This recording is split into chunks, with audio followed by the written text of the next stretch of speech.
जी प्रेम से कहना। सत्संगत, आज आप सभी उपस्थित हुए हैं मुक्ति पर्व के अवसर पर, जो कि बरसों बरसों से मनाया जा रहा है और ऐतिहासिक पहलू से भी आप वाकिफ़ हैं, और आज भी इस समागम में उसका जिक्र हुआ है कि किस प्रकार से जब देश की आज़ादी मनाई जा रही, इंडिपेंडेंस डे मनाया जा रहा था 1964 में, और उसी दिन जगत माता जी ने अपने इस नश्वर शरीर को त्यागा, और तब से इस दिन को उस रूप में मनाया गया।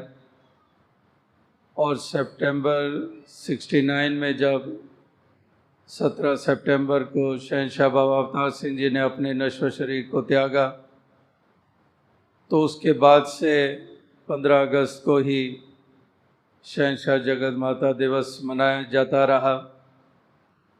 और फिर वो भी समय आया जब बाबा गुरबचन सिंह जी ने ये निर्णय लिया कि इस तरह से 15 अगस्त को मुक्ति पर्व के नाम पर इसको मनाया जाए। इसी रोज़ प्रधान लाभ सिंह जी ने भी अपने नश्वर शरीर को त्यागा था, और अनेकों बुज़ुर्गों को आज हम श्रद्धा से याद करते हैं, जो इस मिशन की ऐसे आधार बने, जिनकी देन इतनी इस मिशन को आज के युग में इस प्रकार से स्थापित करने के लिए, जन जन तक की सत्य का संदेश देने के लिए, जिन्होंने बाबा बूटा सिंह जी के चरणों में जाकर, शहंशाह बाबा अवतार सिंह जी के चरणों में जाकर, जिन्होंने ये सत्य की लखता की और अपनी आत्मा को मुक्त किया, जीवन काल में ही जीवन मुक्ति को प्राप्त किया, उनको भी श्रद्धा से याद किया जाता है। और साथ ही साथ मुक्ति वाले पहलू को सामने रखा जाता है कि जहाँ पर आत्मा को आवागमन के बंधन से मुक्ति की ज़रूरत है, ताकि इस बंधन से निजात मिले। और साथ ही साथ अनेकों और ऐसे बंधन हैं जिसमें इंसान बंधा रहता है, और वही बंधन दीवारों का रूप भी बन जाते हैं, दूरियां पैदा करने वाला का रूप भी बन जाते हैं। तो इस तरह से उससे भी मुक्ति प्राप्त करनी, जो समाज और इंसान के लिए हानिकारक रहा, जो शहंशाह बाबा अवतार सिंह जी ने पुरजोर ये संदेश, ये पैगाम दिया, तो उससे मुक्ति हासिल करने के लिए, जहाँ पर जाति पाति की मान्यताओं के कारण अहम अभिमान और घृणा और नफरत चलती चली आ रही, जहाँ पर मुक्ति की बात होती है तो नशे इत्यादियों से भी मुक्ति प्राप्त करनी, जिस नशे में चूर होकर कितना कुछ गंवा बैठते हैं, जिसके कारण हम अपनी इज्जत भी खोते हैं, घर के वातावरण को भी हम कितना एक पीड़ाजनक बना देते हैं। तो उससे भी मुक्ति हासिल करने के लिए बाबा गुरबचन सिंह जी ने पुरजोर ये आवाज़, ये पैगाम दिया। अनेकों ऐसे पहलू हैं जिनको हम विपरीत भावनाएं कहते हैं, उनसे मुक्ति हासिल करना। अहम अभिमान में चूर हैं, अपने ओहदे, अपनी पदवी का अभिमान, या फिर किसी धन दौलत सामर्थ्य का, या फिर किसी विद्वता का अहम अभिमान, तो उससे भी मुक्ति हासिल करनी। इसी प्रकार से अनेकों ऐसे पहलू हैं जो इंसान के लिए एक लाभ का कारण नहीं बने, जिसके कारण लोक और परलोक संवरा नहीं। तो ऐसे मुक्ति पर्व के अवसर पर इन तमाम पहलुओं के ऊपर रोशनी डाली जाती है। और इसी प्रकार से कितने कितने महापुरुषों ने, बुजुर्गों ने ये तमाम जो सफ़र तय किया, ऐसी ऐसी देन दी, जिसके कारण ये मिशन रूपी इमारत के आधार बनकर इसके ऊपर इमारत खड़ी हुई।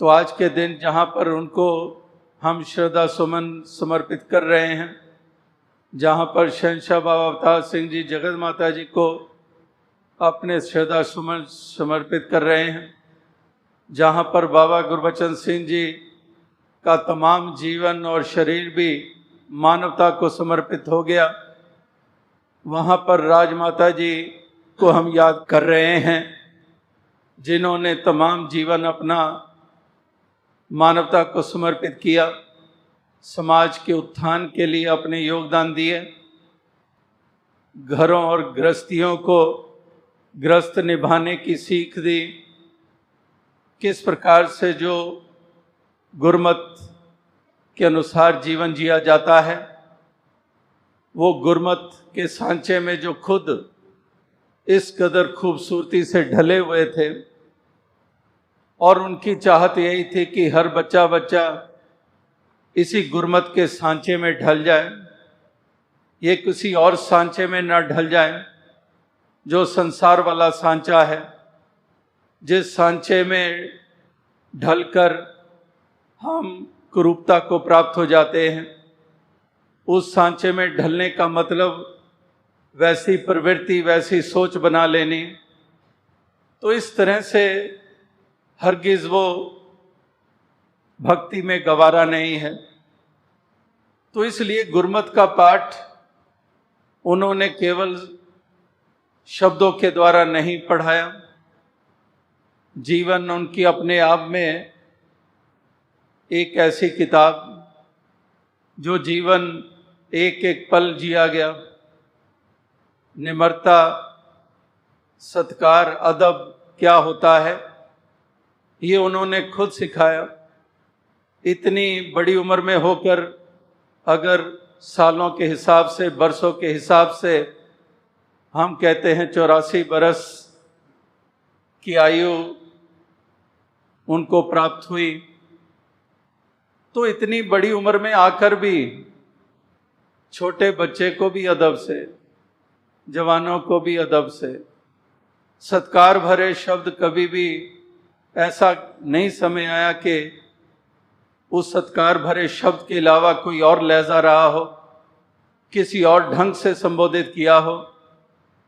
हालांकि उम्र के हिसाब से भी अक्सर बुजुर्गों को हक प्राप्त होता है, आखिर बुजुर्ग होते हैं, उनको हक होता है, वो किसी तरह से दूसरों को संबोधित करते हैं, बच्चों को, जवानों को।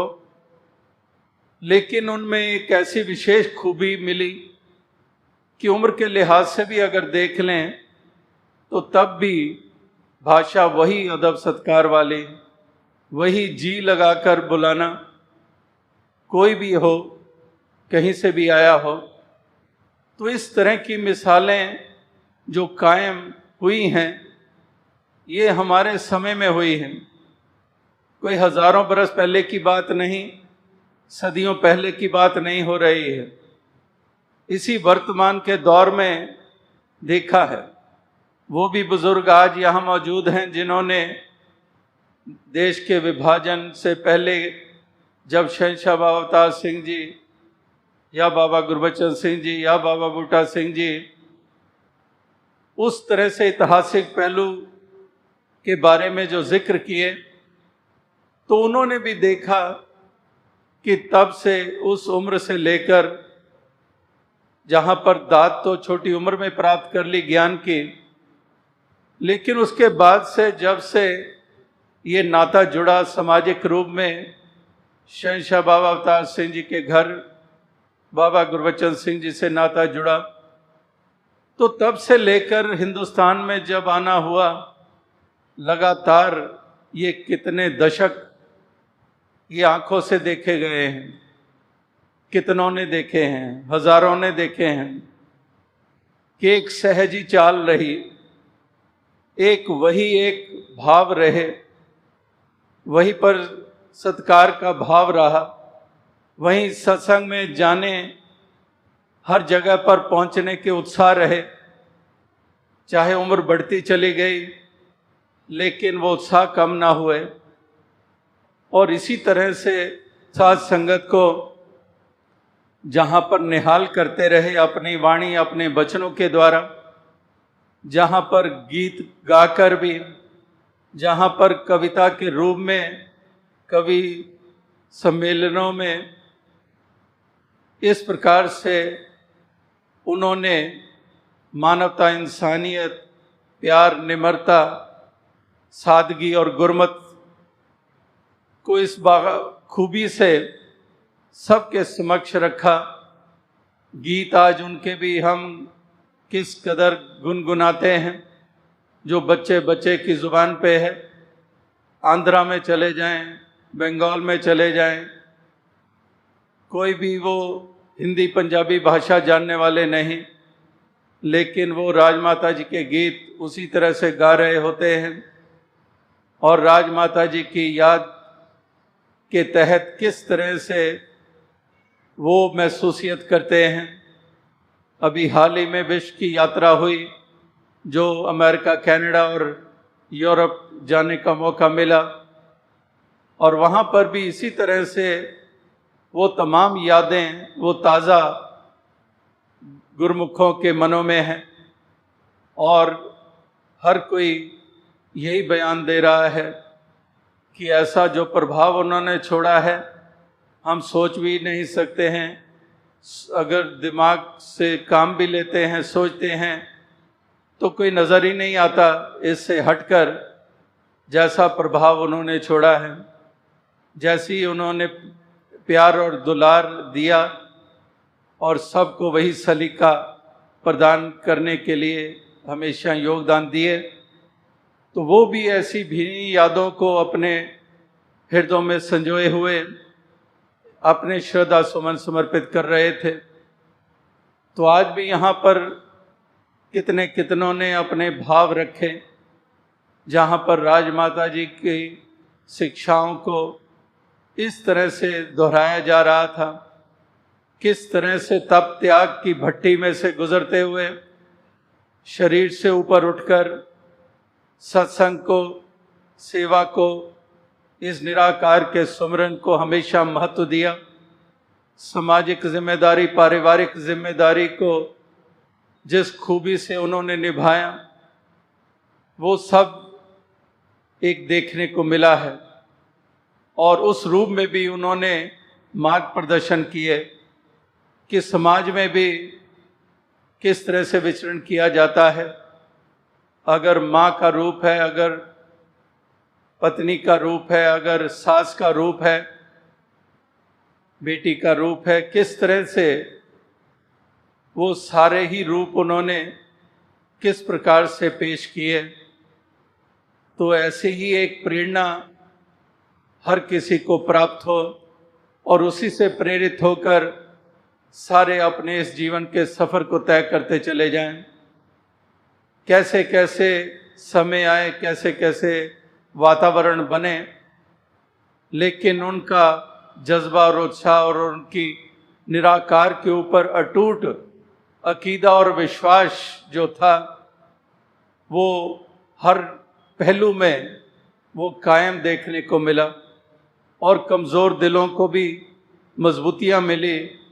उनकी ऐसी अकीदे और विश्वास को देखकर कितने कितने कमज़ोर हृदय जो कहीं पर भी लड़खड़ा सकते थे, तो उनके परिपक्व विश्वास और जो अकीदा है, उसी के कारण कितनों को सहारा मिला।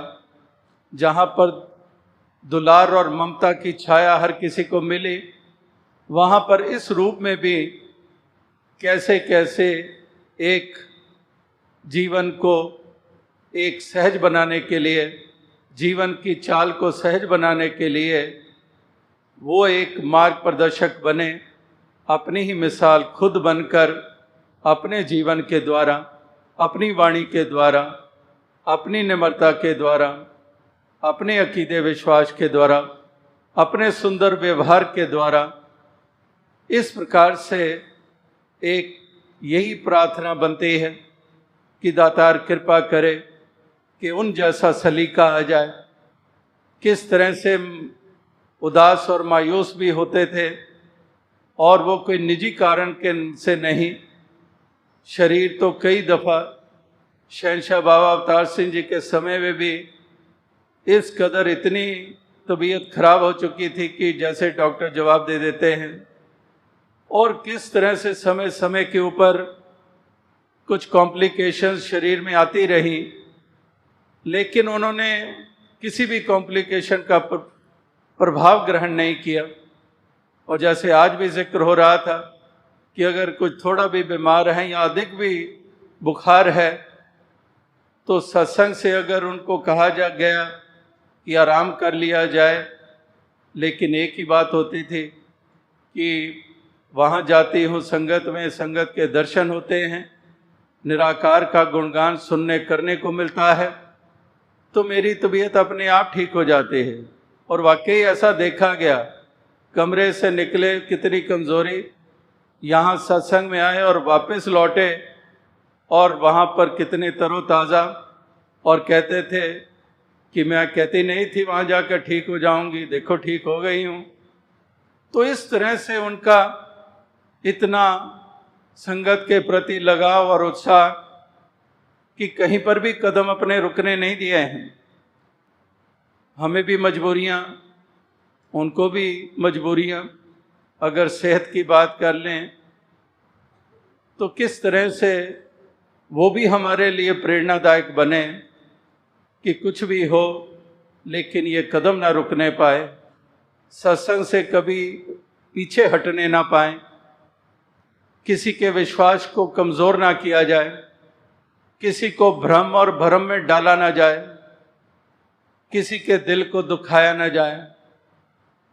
जो जो जिम्मेदारियां मिलती हैं, जो जिम्मेदारियां जिनको दी गई हैं, उसके कारण वो अहम में ना आ जाएं कि हम कहीं बड़े हो गए हैं। और वो यही हमेशा कहते थे कि ये आपके ऊपर कृपा हुई है कि आपको सेवा के मौके मिले हैं। कभी भी भूल के इसमें कर्ता भाव ना ले आना, कभी भी भूल कर संगत का सत्कार अपने दिल से ना निकाल देना और उनसे बदसलूकी ना कर बैठना। ये जिनको प्रबंध के ढांचे में लिया गया, उनको भी इसी तरह से शिक्षाएं दिया करते थे। तो आओ साथ संगत, कितने विनम्रता के पुंज। या आपने देखा आज भी एग्जीबिशन जो लगी हुई है उसमें भी वो दृश्य, अभी भी आपने इस डॉक्यूमेंट्री में भी देखा कि किस तरह से पूर्ण रूप में ज़मीन पर बैठकर अपना माथा रखा हुआ चरणों में।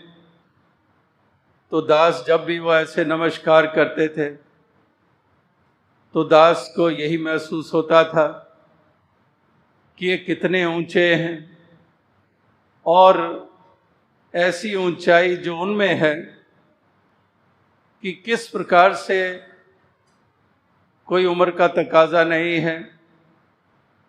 पूर्ण गुरमति गुरमत, केवल भक्ति ही भक्ति, वो उनके जहन, दिलो दिमाग, रोम रोम में बसी हुई है, जिसके कारण वो इस प्रकार से पूर्ण रूप में झुककर नमस्कार करते हैं। और जैसे दास ने पिछली बार भी कहा, जो 1 साल करीब होने जा रहा है, जबकि 29 अगस्त पिछले बरस उन्होंने ये शरीर रूप में हमारा साथ छोड़ा था। तो इस प्रकार से उस वक़्त भी दास ने यही कहा कि हमेशा दास उनको यही कहता था कि आप आशीर्वाद दो। इस प्रकार से आप नमस्कार करते हैं तो वो यही कहते थे कि मैं गुरसिख हूँ, मेरे से ये हक क्यों छीना जाए। तो मैंने तो ये नमस्कार करनी है। और दास झुकता उनके कदमों की तरफ तो हाथ पकड़ कर अपने सिर पर रख देते थे। तो इस प्रकार से चारों तरफ नज़र घुमाकर देख लें, कोई मिसाल मिलेगी ऐसी? कहीं पर नहीं मिलेगी। ऐसा एक जीवन ऊंचा, ये वास्तविकता में ये शब्दों के दायरे में कभी नहीं आ सकता है। ये वास्तविकता में शब्दों से भी कहीं परे की बात है। जैसे निराकार के प्रति हम कहते हैं कि निराकार भी शब्दों से परे की बात है। मन बुद्धि ते अकलों बायरे तैनों लख प्रणाम करा, जो शहंशाह बाबा अवतार सिंह जी की वाणी में हम पढ़ते सुनते हैं। तो वहाँ पर भी यही एक महसूस होता है कि उनका जीवन ऐसा है कि सारे कद बहुत नीचे रह जाते हैं उस ऊंचे कद के सामने, और वो कद हमेशा ही इसी तरह से ऊंचा रहेगा और वही रोशन मीनार की तरह जीवन में सबके रोशनी लाते रहेंगे। तो आज इस मुक्ति पर्व के अवसर पर यही दास सरदास प्रार्थना करता है कि दातार कृपा करे कि उनके जीवन का अनुसरण कर पाएं। जैसे विशाल हृदय उनका था, जैसे क्षमाशीलता उनमें कूट कूट कर भरी हुई थी, जिस तरह से वो दूसरे के अवगुणों को ढांकते थे, अपने दामन में ले लेते थे, इसी तरह से गुरसिख भी सीख जाएं उस प्रकार की क्षमाशीलता। छोटी छोटी बातों में उलझने की बजाय विशाल हृदयों के प्रमाण दें और इस प्रकार से गुरसिख का आदर सत्कार करें और इस प्रकार से अपने जीवन के म्यार को ऊंचा करें। तो ऐसी जो उनके जीवन से प्रेरणाएं मिल रही हैं, इसी तरह से हम प्रेरित होते रहें, चाहे छोटे हैं, बड़े हैं, जवान हैं, बुजुर्ग हैं, बहन माता का रूप है या कोई पुरुष का रूप है, कोई भी रूप में है, सेवा दल के जवानों अधिकारियों के रूप में है, प्रबंधकों के रूप में है, हर कोई इसी गुरमत के अनुसार अपने जीवन के सफ़र को ये तय करता चला जाए। ऐसी ही अरदास, ऐसी ही प्रार्थना की जाती है। और किस प्रकार से उनको शहंशाह जी के वरदान प्राप्त थे, ये पिछली बार भी जिक्र हुआ, आज भी उसका जिक्र हुआ कि किस तरह से शहंशाह बाबा अवतार सिंह जी का पूरा वरदहस्त उनके सर के ऊपर था, जहाँ से उनको ये ऐसी शक्तियाँ प्राप्त हुई। और दास ने पिछली बार भी जिक्र किया कुछ पंक्तियाँ जो शहंशाह बाबा अवतार सिंह जी ने अपने विचार में जो कहीं, तो अभी दास का ऐसा ही ध्यान आया कि वो विचार का वो अंश दास पढ़ के आपके समक्ष रखे।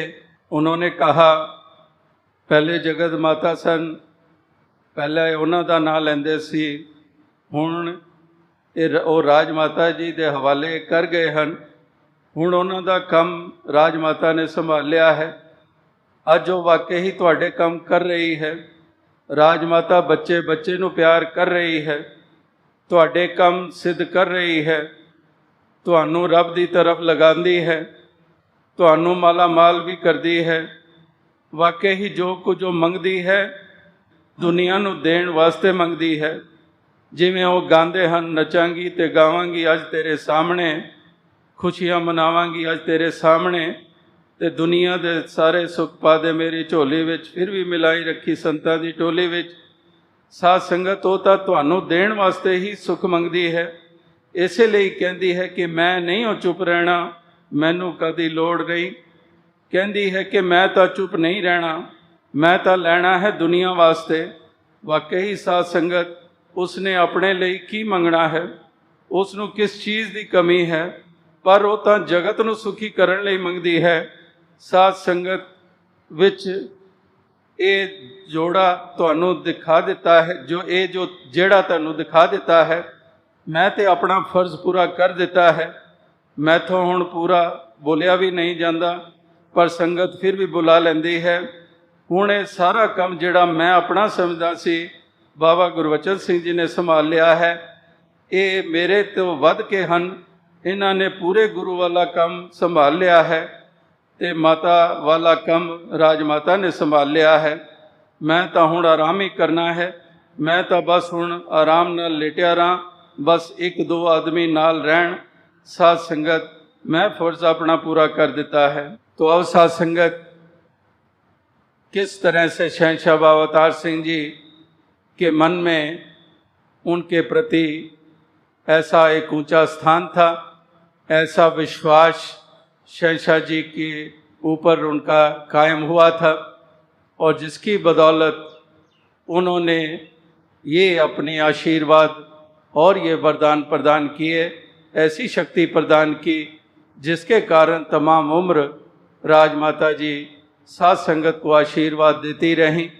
कितनों के कार्य सिद्ध होते रहे, कितनों की गृहस्थियाँ बसती रहीं, और किस तरह से सेवादारों को भी उनके काम आने वाली जो जज्बे भावनाएं वो भी लगातार आखिरी श्वासों तक वो निभाते रहे। तो दास और अधिक शब्दों का सहारा ना लेता हुआ इन्हीं शब्दों से आपसे इजाज़त चाहेगा। साध संगत जी धन्य।